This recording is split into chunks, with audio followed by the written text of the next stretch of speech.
Friends, সবাই কেমন আছো? নিশ্চয়ই আল্লাহর রহমতে সবাই ভালো আছো, আমরাও ভালো আছি। আজকের দিনটা খুব স্পেশাল আমাদের জন্যে। আজকে আমরা পিকনিক করতে যাব, সবাই সাথে থেকো। কোথায় যাচ্ছি দেখলেই বুঝতে পারবে তোমরা, এখন কিছু বলবো না। এই সকালবেলা উঠে খুব তাড়াহুড়োর সময় 11টার সময় বেরোতে হবে, সেই জন্য চা বসিয়ে দিয়েছি সকাল সকাল। এসে তারপরে ময়দা ছেনে নিয়েছিলাম, ময়দা ছেনে নিয়ে আর কড়াইশুঁটি পুর করে নিয়েছিলাম। কড়াইশুঁটি পুর করে নিয়ে এবারে একে একে লেচিগুলো বেলে ঠিক করে নিচ্ছিলাম পুর দিয়ে। তারপর এদিকে আমি কড়াতে তাড়াতাড়ি করে মুরগিটা ধুয়ে ভালো করে ধুয়ে নুন হলুদ দিয়ে বসিয়ে দিচ্ছি ভাজতে। এত তাড়াহুড়োর মধ্যে কাজটা করতে হচ্ছে বলার নয়। আবার বুঝতেই তো পারছো শীতকালের বেলা, সময় যে কোথা থেকে বেরিয়ে যাচ্ছে কিছু বোঝা যাচ্ছে না। আর এই যে এখানে চিকেনটা ভাজছি, ভালো করেই ভাজছি, নাহলে চিকেন একটা কীরকম একটা গন্ধ থাকে, স্মেল থাকে। আর আমরা ভাত খেয়ে দিয়ে যাব, সেই জন্য একদিকে ভাত বসিয়ে দিয়েছি। আর হচ্ছে এদিকে চিকেনটা ভাজা হয়ে গেছে, দেখতে পাচ্ছ। এবারে চিকেনটাকে নামিয়ে দেবো। এরপর কড়াইতে আলুটা দিয়ে দেবো, আলুটা দিয়ে নুন হলুদ দিয়ে ভালো করে ভেজে নেবো।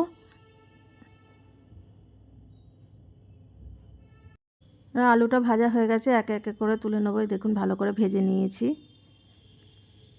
আর কড়াতে যে অবশিষ্ট তেলটা রয়েছে ওতে আমি কয়েকটা এলাচ একটা কাঠ আর একটা লবঙ্গ দিয়ে দিচ্ছি।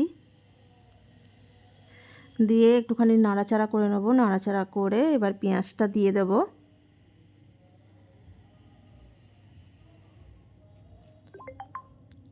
পেঁয়াজটা দিয়ে ভালো করে নাড়াচাড়া করে নেবো। করে নেওয়ার পর একটু ব্রাউন কালারের আগে একটুখানি সামান্য যেটা থাকবে, তারপরে এই টমেটোগুলো দিয়ে দেবো।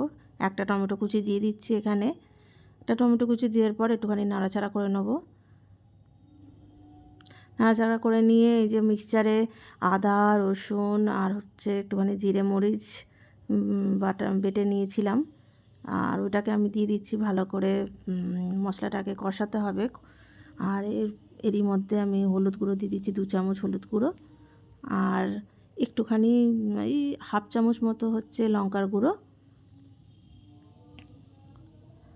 আর 1 চামচ কাশ্মীরি লঙ্কার গুঁড়ো কালারের জন্যে, আর হাফ চামচ জিরে মরিচ গুঁড়ো।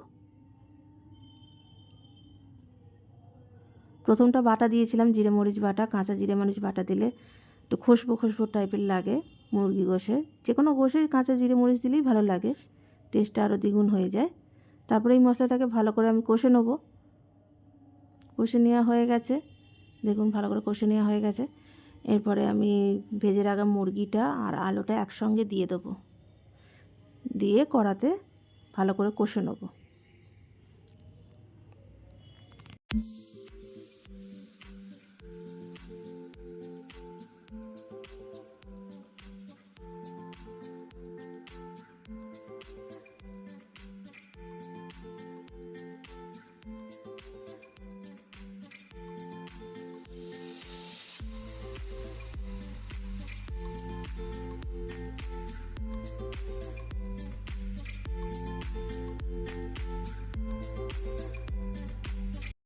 ভালো করে কষানো হয়ে গেছে, এরপরে আমি পানি ঢেলে দেবো।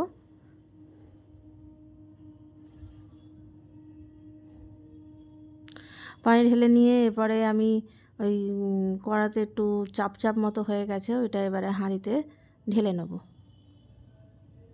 এই সাঁড়াশি দিয়ে ধরা যায় না, বড্ড হড়কে যায়, স্লিপ করে বড্ড। যাই হোক ভালো করে ধরছি, হাঁড়িটা দেখতে পাচ্ছেন কত, আস্তে আস্তে করে ঢেলে নেব একে একে করে। ঢালা হয়ে গেছে, এরপর একটু পানি লাগবে, পানি দিয়ে দিয়েছি দেখতে পাচ্ছেন। এরপরে আমি একটুখানি ফুটে যাওয়ার পর এবারে আমি একটু নুনটা দেখে নিচ্ছি, নুনটা কেমন হচ্ছে। নুনটা দেখছি কমই আছে, একটুখানি নুনটা দিয়ে দেবো। যা গন্ধ উড়েছে মনে হচ্ছে মাশাআল্লাহ খুব ভালোই হয়েছে। এরপর খাওয়া দাওয়া করে আমরা বেরিয়ে পড়েছি। গাড়ি ভাড়া করেছিলাম।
এরপর আমরা ইকো পার্কে এসে গেছি। আর ইকো পার্কেও সমানে ভিড়, রবিবার ছিল বলে ভিড়টাও দেখার মতো। যাই হোক, এখানে এসে আমরা যেটা টিফিন করে নিয়ে এসেছিলাম, এখানে এসে সেই টিফিনটা করলাম। যাই হোক, ইকো পার্ক থেকে আমরা এসে পড়েছি সায়েন্স সিটির উদ্দেশ্যে বেরিয়েছিলাম। দেখলাম যে এখানে প্রচুর সুন্দর মেলা বসেছে। এই মেলাটা নাকি প্রত্যেক বছর এইরকম সময় হয়। আর আমরা যেদিনে গেছি তার পরের দিনই হচ্ছে মেলাটা উঠে যাবে, সেই জন্য একবার দেখে নিলাম মেলাটা ঘুরে। তোমাদেরকেও দেখাচ্ছি। দেখো কত ভিড়, অসম্ভব ভিড়, ঠেলে ঠেলে বেরোতে হচ্ছে বা ঢুকতে হচ্ছে এইরকম। দেখো তোমরা।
প্লিজ একটা লাইক দিয়ে সাবস্ক্রাইব করে যাবেন পরের ব্লগের জন্য। আসসালামু আলাইকুম।